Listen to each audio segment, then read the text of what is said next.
to purchase this house. Well, tell me something about growing up. We have so much ground I want to cover here this afternoon. Okay. But give me a sense of what your childhood was like, what family life was like.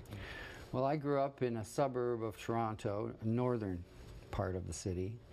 I was from a lower income, Jewish family. My parents were Holocaust survivors that had immigrated after the war. They came in around 47, 48. And my dad ran a discount store in a town called Newmarket, Ontario, Canada. And he passed away, unfortunately, when I was about 12. And my mom took over the store. And so my grandmother moved in with us, who was also a survivor.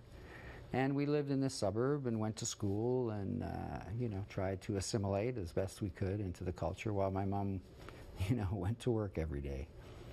So because she wasn't around, I think I had a little more freedom than your average kid. And I got in with a bad crowd, and a crowd that loved rock music. And it sort of was my first taste of playing music, and I got the bug quite early and knew that that's what I wanted. And your first instrument was what? I first bought an acoustic guitar. I begged my mom to loan me some money to buy the acoustic guitar from the guy who lived next door. He had a beautiful acoustic guitar that had palm trees painted on it, and I had to have it. So she relented, loaned me the money to buy it. I had to work it off in the store, of course, every Saturday. And I taught myself Pretty Woman by Roy Orbison on it, and I was hooked. And you were about what age then? I was about 12. And then I played in a little band of neighbors. I think we called ourselves the Dusty Coconuts back then.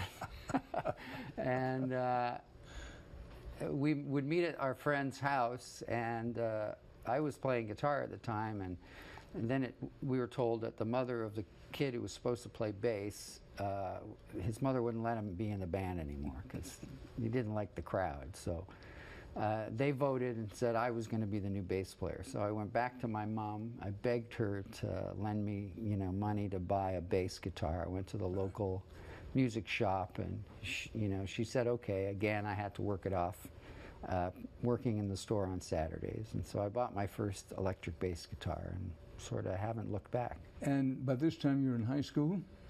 Yeah, I was in junior high school at the time, and around that same time there was a fellow in my class named Alex Živojinovic, and we both sat at the back of the class, and he was really funny, and we sort of connected, and he played guitar, and before you know it, we were starting to jam together.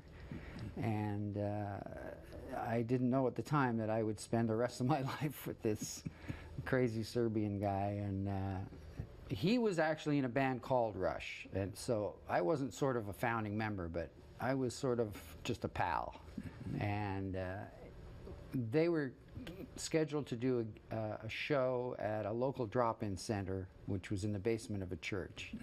And their bass player couldn't make it for some reason, and Al called me up in a panic saying, do you think you could play the gig with us? And I said, well, sure. So I went down, I learned the songs that afternoon. I think we only knew about 4 songs anyway. We just kept playing over and over again.